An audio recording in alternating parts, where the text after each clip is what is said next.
8 वाजायचं मंगलाचरण. ओम नमः सिद्धेभ्यः.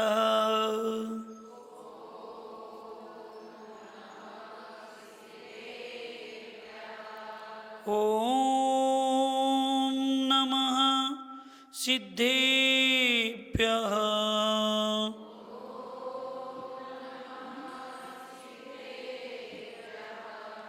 ओम नमः सिद्धेभ्यः.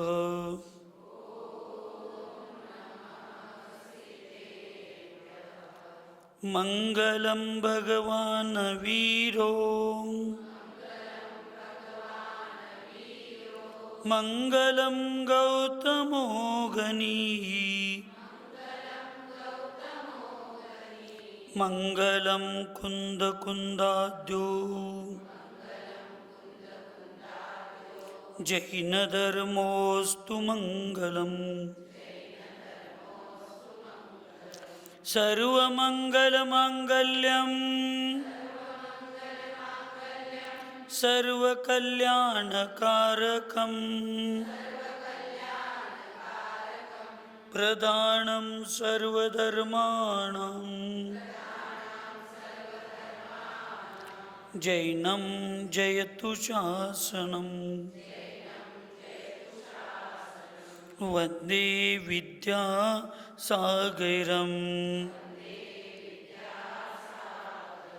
वन्दे सन्मतीसागरं.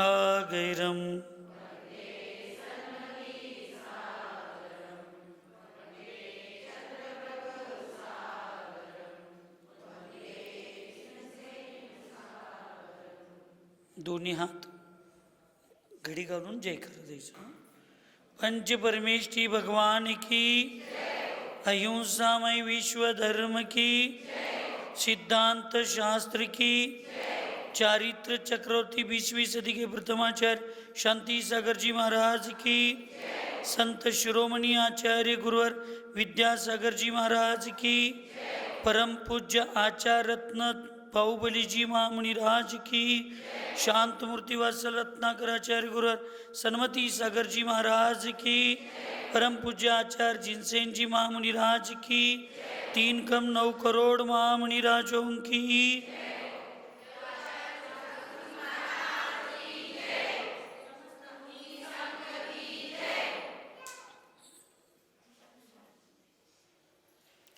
रत्नानामिव रोहणशिथिधर खं तारकाणामिव स्वर्गकल्पमहीरुहामिव सर पङ्केरुहाणामिव पातो दीपयसामिवेन्दु महसां स्थानं गुणानामसा विद्यालोच्य विरच्यतां भगवत संगस्य पूजा विधी. उपस्थित सद्धर्म भव्य जीव, जिनधर्म व्यवहार आणि निश्चय या दोन व्यवस्थेच्या अपेक्षेनं त्या त्या ठिकाणी तो शुद्ध आहे, त्या त्या ठिकाणी तो पवित्र आहे. व्यवहाराचंही आचरण महत्त्वाचं आहे आणि निश्चयाचंही आचरण महत्त्वाचं आहे. एवढ्यासाठी महत्त्वाचं आहे कारण त्या ठिकाणी एकच मार्गाचा जर आपण आदर्श घेतला, जर व्यवहारच सत्य म्हणत बसलो तर निश्चयात आपण कधी जाणार नाही. आणि निश्चयात जर आपण नाही गेलो तर यदा कदाचित कधीच आपल्याला मोक्षाची प्राप्ती होणार नाही. मोक्षाच्या प्राप्तीला कारणच निश्चय आहे. ह्या अपेक्षेनं चिंतनानं आम्ही फक्त निश्चयच विचार करत बसलो आणि व्यवहाराला हे म्हणून व्यवहाराकडं दुर्लक्षच केलो तर तुमची आमची सगळ्यांची अवस्था ना व्यवहार ना निश्चय. कारण व्यवहाराच्या शिवाय निश्चयाचं पालन करताच येतं नाही. जैन धर्म आणि पूर्ण मानव व्यवस्था, जीव व्यवस्था, तत्व सिद्धांत हे कारण आणि कार्य व्यवस्थेवर चालतं. कारणाशिवाय कोणतेही कार्य असू शकत नाही. मग कारण कायमच कारण राहत नाही आणि कार्य कायमच कार्यरूपात राहत नाही. जे वर्तमानमधलं कार्य आहे ते पुढं जात असताना कारण बनतं आणि मग पुढं ते कार्य बनत जातं. उदाहरणार्थ,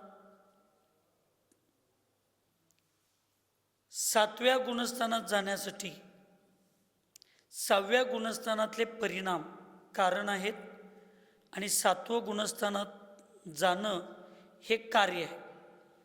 पण ज्यावेळी त्याच जीवाला 8व्या गुणस्थानात जायचं असतं त्यावेळी जे कार्य असतं 7व्या गुणस्थानात घडलेलं ते कारण रूप बनतं आणि 8व्या गुणस्थानातलं कार्य कार्यरूपात जातं. पुढं 9व्या गुणस्थानात जायचं असेल तर 8व्यातलं घडलेलं जे कार्य आहे ते कारण रूपात जातं आणि 9व्यात झालेलं कार्य कार्यरूपामध्ये होत असतं. असं कारण कार्य व्यवस्था ही जैन धर्मामध्ये सर्वश्रेष्ठ मानली जाते आणि त्याच्याशिवाय काहीच नाही.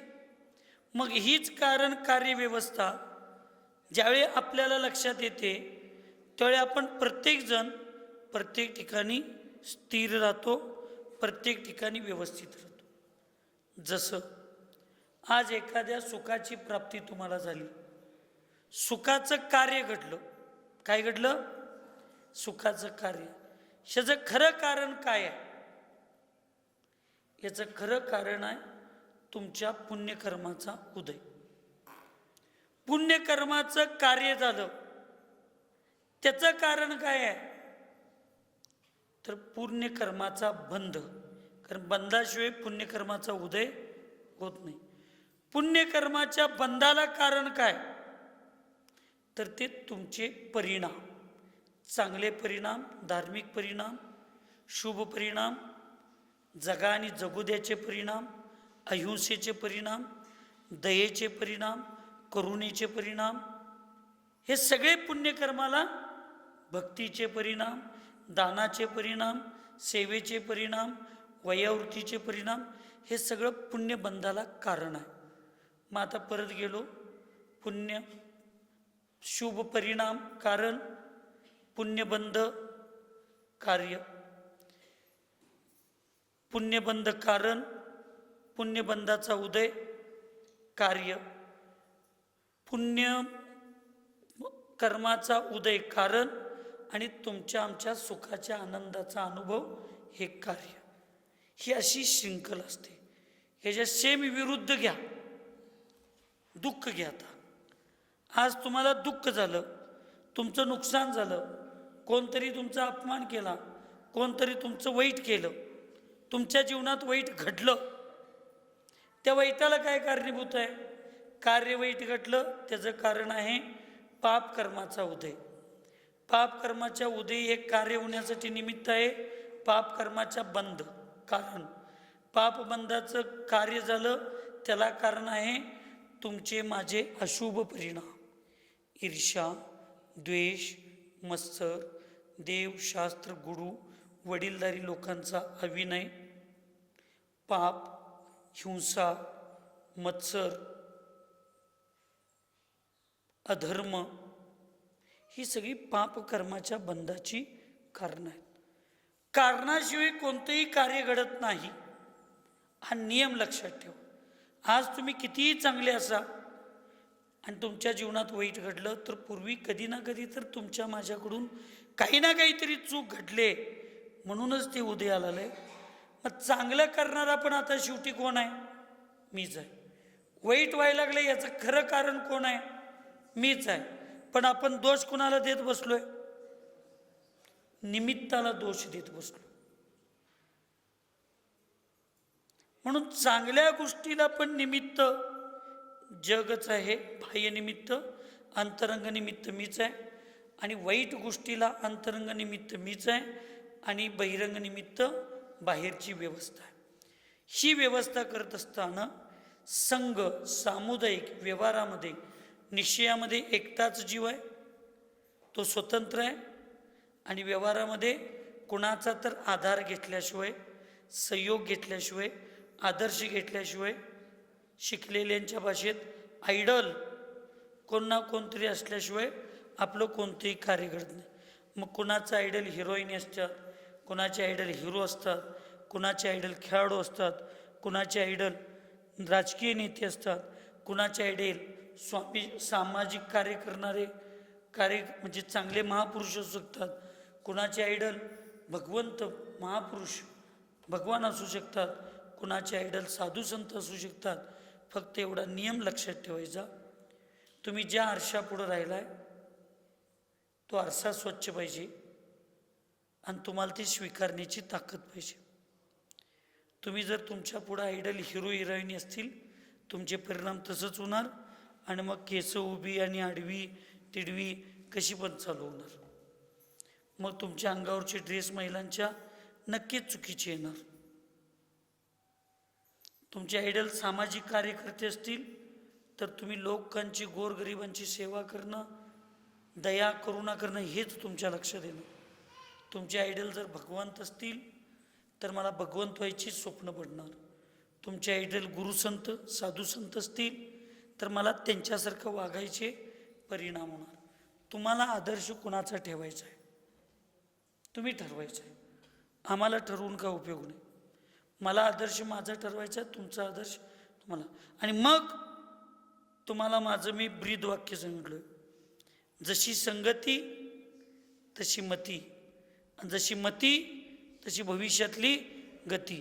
तुम्ही कुणाचा आदर्श, तुम्ही कुणाच्या विचारांचा आदर्श, नुसता नावाचा आदर्श घेऊन चालणार नाही, विचारांचा पण आदर्श घ्यायला पाहिजे. आणि तो विचार किती योग्य आहे, किती अयोग्य आहे, काय चांगलं आहे, काय वाईट आहे, ह्याच्यासाठी व्यवहार धर्म पाळला जातो.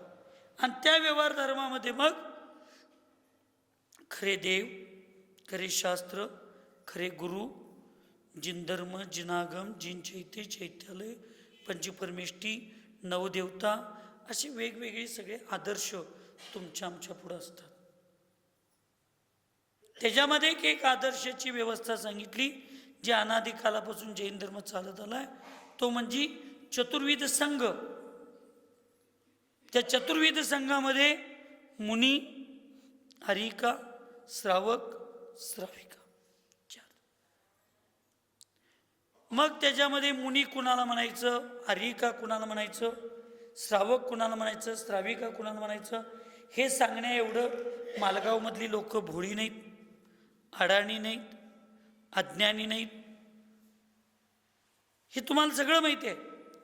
ते माहिती आहे, पण त्याचा आदर्श कामाच्या रूपातून आपण कसा घेतला पाहिजे, काय केलं पाहिजे, आपल्याला कसं वागलं पाहिजे, हे पण आपण स्वीकारायला पाहिजे. ह्या पण गोष्टी आम्हाला समजावून घेतल्या पाहिजेत.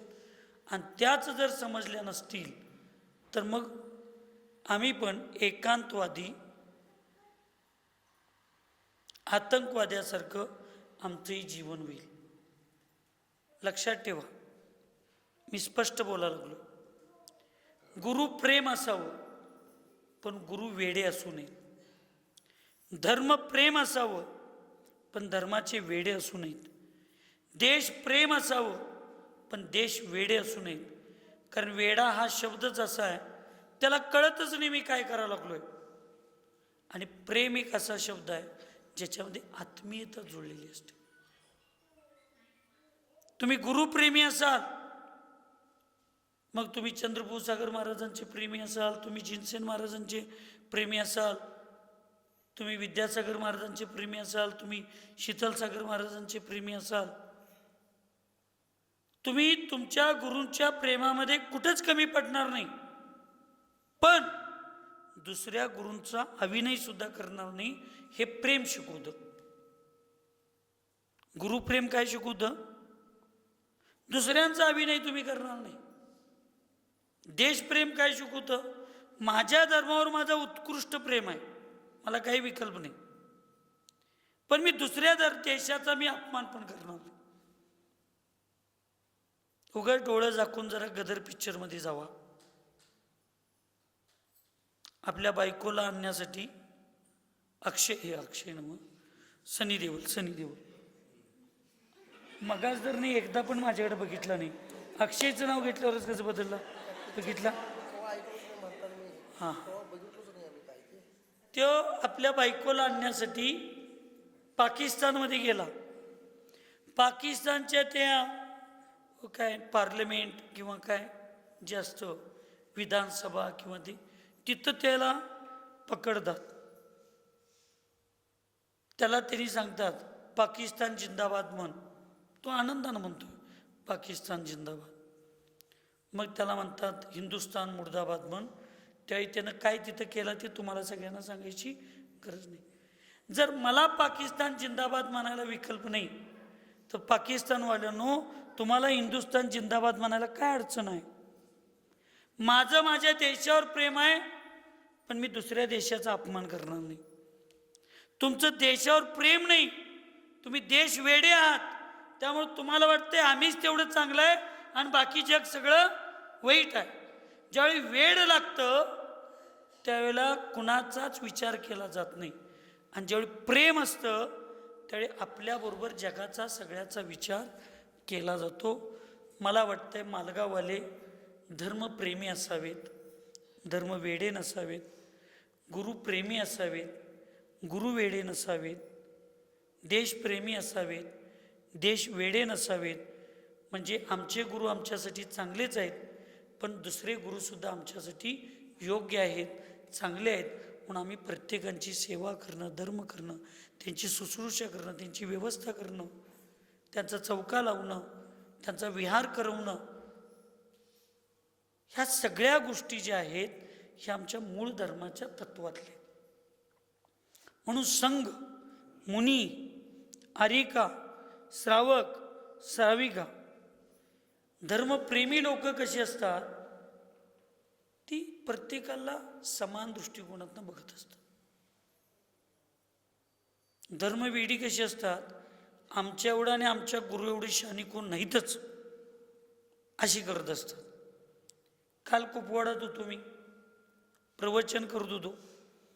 आता आमच्या गुरूंचे संस्कार आमच्यावर चांगलेच आहेत आणि आम्ही आमच्या मुलांच्यावर संस्कार चांगलेच करतोय. आम्ही ईर्ष्या मत्सराचे संस्कार कधीच केलं नाही. काल मी तिथं प्रवचनला जात असताना एक 2-4 मुलं तिथं बसली होती जैन समाजाची. असं माझ्याकडे जाताना अशी माझ्याकडे बघत होती. चुकून जर काल चुकून माझ्याबरोबर मालगाव, दत्तवाड, औरवाड, आष्टा, बसवाड ही इकडली जर पोरं असती तर काल बरोबर कार्यक्रम पक्काच होता. पण मी पण दाखवून दिलो नाही आणि मी पुढं गेलो. तेवढ्यावर त्या लोकांचं मन समाधान झालं नाही. हा बघा संगतीचा प्रभाव असतो. ईर्ष्याळू लोकांच्या संगतीत राहिली तर ती ईर्ष्याच करणार. त्यांना ना देव कळणार नाही, ना गुरु कळणार नाही, ना काही कळणार नाही. आणि ते बिचारी कुपवाडच्या लोकांच्या पण लक्षात आलं नाही. कारण आम्ही एकदा निग्लेक्ट करायचं ठरवलो, आम्ही एकदा लक्ष द्यायचं नाही ठरवलो तर आम्ही लक्षच देत नाही. प्रवचन चालू झालं माझं. आता तुमचे सगळ्यांची तोंड माझ्याकडे आहेत, माझं तोंड तुमच्याबरोबर आणि रस्त्याकडे आहे. तर मुद्दाम फुटणं असं छाती ताटून असं एकट्याला तर आत्ता नुसता मिशा फुटा लागल्यात, पण त्याला वाटतंय मी शिवाजी महाराजांच्या सारखे दाढी मिशी. ते जाताना असं माझ्याकडे बघत असं. म्हटलं असू दे बेटा, अजून लहान आहेस तू, अजून तुला कळत नाही, त्याचं फळ माहीत नाही. पण मी भगवंतांचं दर्शन करताना भावना गेलो की येशू ख्रिस्तांना जिवंतपणे खेळ ठोकताना जर येशू ख्रिस्त म्हणत असतील की हे भगवान, हे ईश्वर, ती लोक अज्ञानी आहेत, ते काय करायला लागलेत त्यांना कळत नाही, त्यांना तू माफ कर. जर येशू ख्रिस्तांच्यासारखा महापुरुष एवढं विचार करत असेल तर मी तर दिगंबर मुनी महाराज आहे, मी तर जैनांचा आचार्य आहे. मी त्या लहान मुलांच्या बाबतीत त्या असल्या धर्मवेडे, गुरुवेडे लोकांच्याकडे बघून मी कशाला तिरस्कार करू. मी भगवंतांच्या पुढे बसलो आणि म्हणलो की भगवान ते लहान आहेत, त्यांना काय शिकायला पाहिजे हे त्यांना कळलं नाही आणि काय शिकवायला पाहिजे हे शिकवणाऱ्यांना कळलं नाही. त्याचा हा प्रभाव आहे. त्यांनी केले जरी असतील निंदा माझी, जरी त्यांनी केले असतील माझ्याशी बघून तिरस्काराची भूमिका, त्यांना माफ कर. कारण किती जरी झाले तर ते मनुष्य आहेत आणि ते साधर्मी आहेत. त्यांना माफ कर म्हटलो. आम्ही आमच्या विषयाला लागू. धर्मवेडी लोक असतात, गुरुवेडी लोक असतात. हे माझ्या गुरु एवढं दुसरं कोण शाना गुरु नाही आणि माझ्या धर्मा एवढा दुसरा धर्म कुठला श्रेष्ठ नाही, माझ्या देशा एवढा दुसरा देश कुठला श्रेष्ठ नाही, अशा भावनेतून ते दुसऱ्यांचा तिरस्कारच करत असतात. दुर्योधनानं 5 पांडवांना आणि कुंतीसारख्या आईला, कुंतीच नव्हतं हां, त्या आईला 6 जणांना लक्षाघर करून जिवंत जाण्याचा प्रयत्न केला. त्याला कधीच वाटलं नाही मी चुकलोय. त्या लहान भीमाला, लहानपणी त्या भीमाला शकुनी मामाच्या कपटी प्रवृत्तीला बळी पडून त्या दुर्योधनानं खिरीमध्ये विष घालून त्या भीमाला मारण्याचा प्रयत्न केला. पण कधीच दुर्योधनाला वाटलं नाही मी चुकलो, कारण प्रवृत्ती तशी. दुर्योधनाच्या अनुयायींना कधीच वाटलं नाही आम्ही चुकलोय आणि त्या चुकीमुळे मला शिक्षा मिळाल्या. कौरवांनी एवढ्या चुका केल्या पण कौरवांना कधी वाटली नाही की मी चुकलोय म्हणून आम्हाला ही शिक्षा मिळाल्या.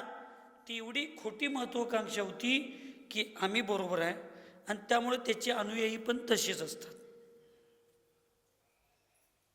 अनुयायी पण तसेच असतात. पण पांडवांची संस्कृती एवढी चांगली होती की एकदा बोलताना भीमाच्या तोंडातून धृतराष्ट्राबद्दल कटू शब्द गेले तर युधिष्ठिर म्हणतो हे आपल्याला शोभत नाही. पांडवांनी कधीच ऐकायला का झोपा लागलाय, ऐकायलाय पप्पू पास हो गया, क्या फेल हो गया, ग्रेस पास हो गया. पांडवांना कधीच आम्हाला दुर्योधन मारण्याचा प्रयत्न केला ह्याचं वाईट वाटलं नाही.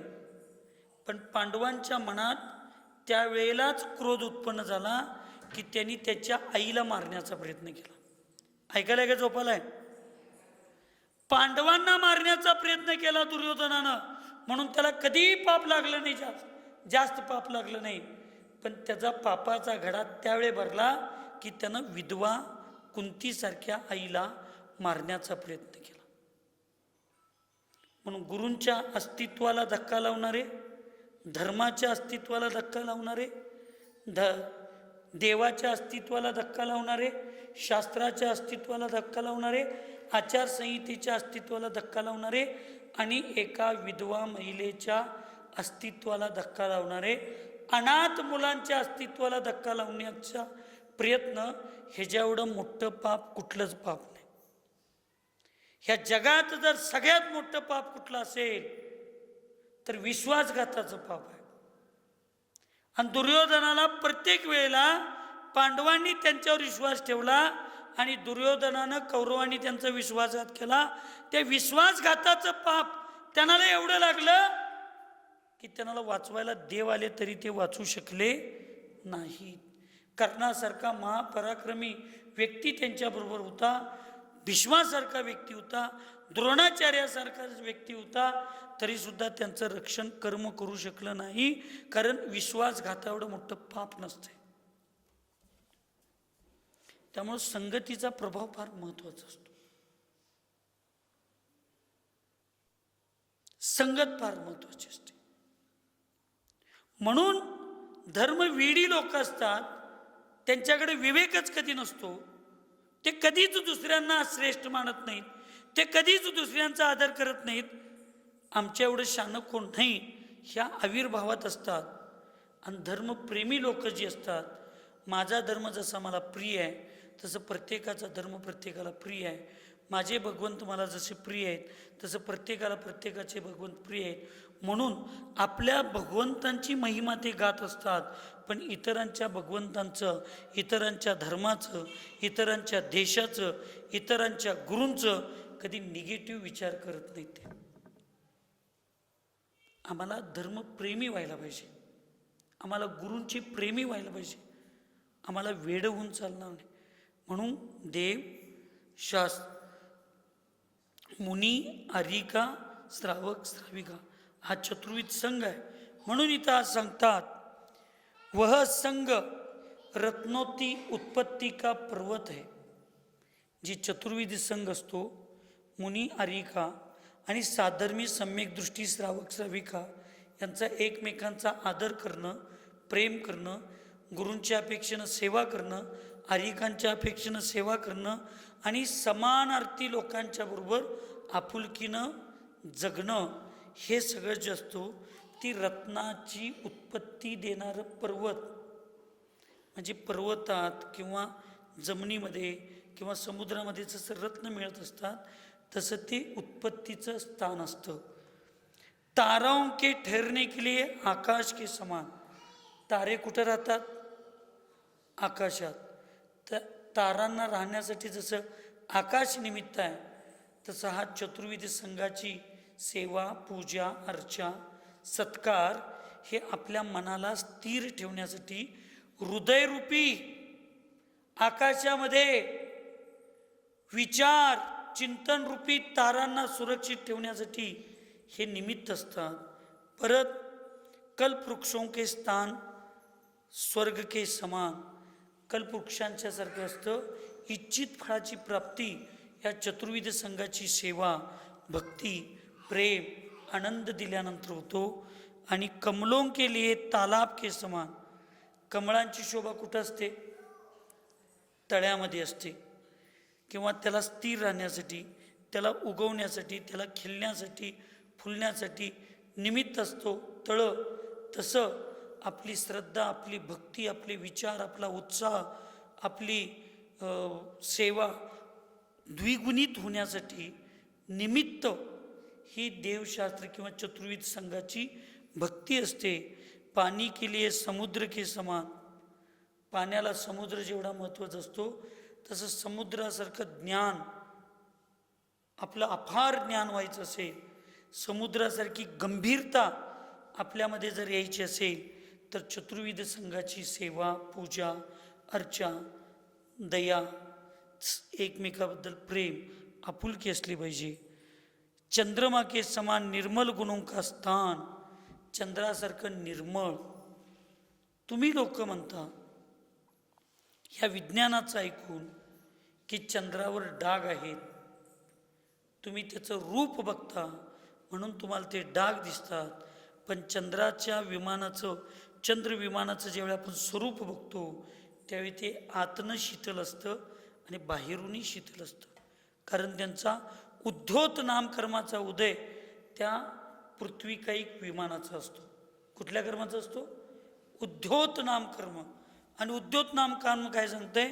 जे स्वतः शीतल असतात आणि त्यांचा प्रकाशसुद्धा शीतल असतो, त्याला उद्धोत नामकर्म म्हणतात. जे स्वतः तर शीतल असतात पण त्यांची किरण, प्रकाश उष्ण असतात, त्याला आतप नामकर्माचा उदय म्हणतात. ते सूर्य विमानाला. म्हणून चंद्राला डाग नाहीत जैन धर्माप्रमाणे. नाहीतर जर डाग असते तर चंद्राची वर्णन करत असताना तीर्थंकरांच्या गुणांची बरोबरी कधीच केली नसते. म्हणून चंद्रासारखं निर्मळ, चंद्रासारखी शीतलता जर यायची असेल तर आपल्याला भगवत संघ की पूजा विधी करना चाहिए. भगवत संघ म्हणजे काय? मुनी, आरिका, श्रावक, श्राविका यांची पूजा. मग श्राविकांची पूजा कशी करायची तुम्ही म्हणणार? श्राविकांची पूजा करायची नसते. श्रावक श्राविकांचा यथोचित सन्मान करायचा असतो. यथोचित काय करायचं असतो? सन्मान करायचा असतो. भावनेमध्ये अंतर असतं, लक्षात ठेव. आज मी जेवलो, मला जे पोटाला गाठला तेच दीदी जेवले असतील, आणि जे दीदीन मी जेवलो तेच चौक्यामध्ये तुम्ही फोडणी घालून कांदा लसणाची, बघा तुमची भक्त किती मनापासून असली. अक्षयची बायको अगदी मनापासून असली, तिला कळलं आमच्या घरातलं महाराजांना कसं लक्षात आलं, फोडणी दिलेलं. चातुर्मास संपला की नाही आता?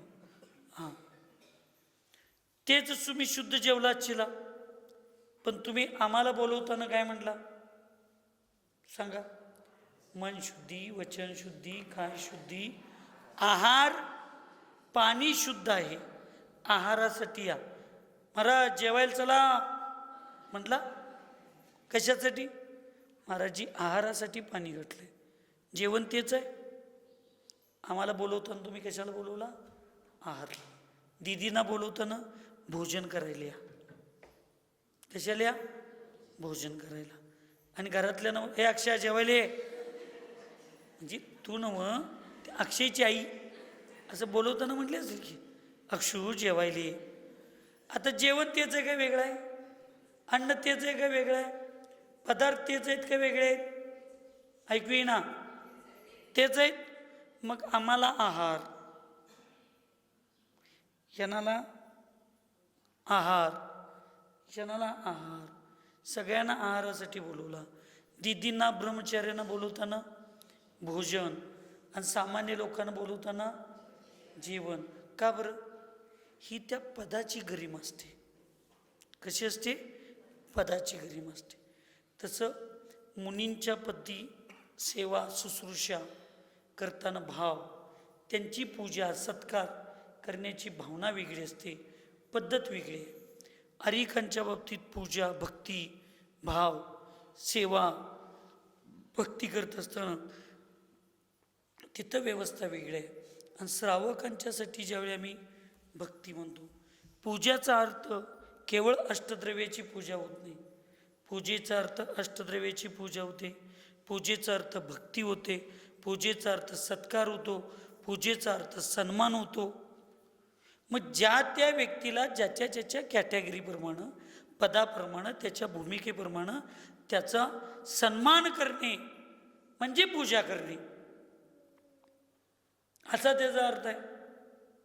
आणि हे सगळं देवशा चतुर्विध संघाची पूजा भक्ती करणं एवढ्या उज्ज्वलतेला निमित्त ठरणार आहे.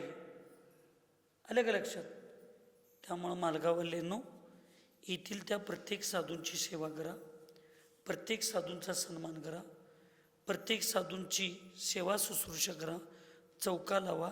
असं कुठल्याही शास्त्रात लिहिलं नाही की जिनसेन आणि चंद्रभूसागर महाराजांना आहार दिला तर तुम्हाला 100% पुण्य आहे. दुसऱ्या महाराजजी आल्याने दिला आहार तर त्यांचं 60% पुण्य आहे. उलट आमच्यासारख्या तरुणांना आहार देणं आणि एका वयोवृद्ध महाराजांना आहार, भले ते पदानं शुल्लक असले तरी ते वयानं वयस्कर आहेत, त्यांची आता समाधीच्या दिशेनं भूमिका असते. उलट तुम्हाला वयोवृद्ध लोकांची सेवा करण्यासाठी फार भाव उत्पन्न व्हायला.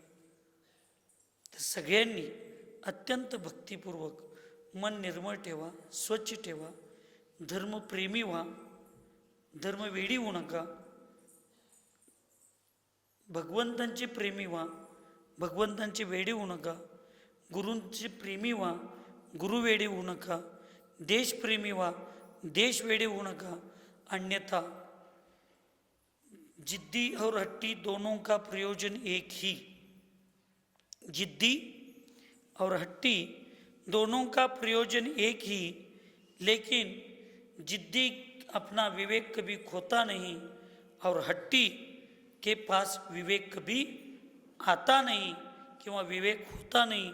आपल्याला विवेकी व्हायचं आहे, जिद्दी व्हायचं आहे, हट्टी व्हायचं नाही. आपल्याला प्रेमी व्हायचं आहे, आपल्याला वेडे व्हायचं नाही. आणि तो धर्म तुमचा सुरक्षित राहू दे अशी मंगलमय भावना या ठिकाणी व्यक्त करतो आणि थांबतो. सुखी रहे सब जीव जगत में, कोई कभी न घबरावे, वैर पाप अभिमान छोड़ जग. नित्य नये मंगल गावे। ओम नमः। सबको क्षमा, सबसे क्षमा।